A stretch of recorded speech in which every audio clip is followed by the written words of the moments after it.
Lalaking isang thermal mug lang ang ginagamit sa loob ng 2 dekada, binawian ng buhay.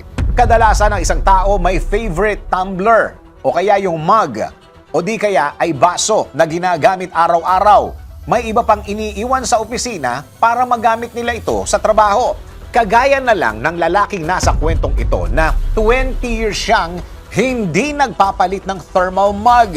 Pero sa kasamaang palad, binawian siya ng buhay. Kung bakit hindi pagpapalit ng thermal mug ang dahilan ng kanyang pagpanaw, ito yung kwento. Isang 50 anyos na lalaki mula sa Taiwan ang mahilig uminom ng kape gamit ang kanyang paboritong thermal mug at patuloy niya rin itong ginagamit kahit kinakalawang na ang loob ng nasabing mug. Habang papunta sa trabaho ang lalaki, bigla siyang nawala ng kontrol sa kanyang sasakyan dahilan para bumangga sa isang tindahan. Wala umanong natamong sugat o pinsala ang lalaki, ngunit dinala pa rin sa ospital dahil kakaiba raw ang kanyang ikinilos o kilos. Dito, nalaman ng mga doktor na siya ay may severe anemia, cerebral atrophy o pinsala sa utak at abnormal kidney function. Inamin naman ng lalaki na madalas na mabilis na rin siyang mapagod. Nag-iba na rin ang kanyang panlasa kung saan hindi niya matukoy kung maalat ba ang isang pagkain. Senyales na siya ay nalalason at nakumpirma ito matapos siyang isailalim sa blood tests.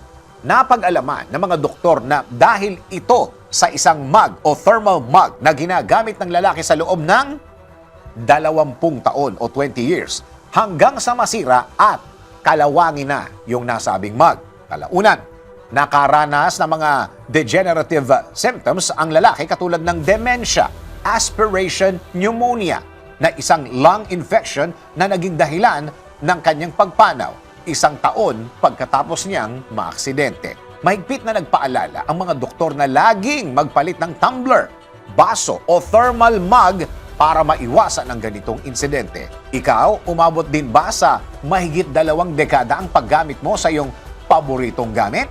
O nagpapalit ka naman ng paboritong bagay taon-taon? DWIZ Research Report. Report.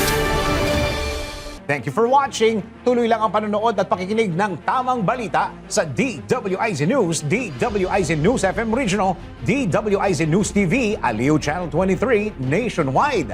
Mag-follow, like, subscribe at i-share ang aming mga social media accounts.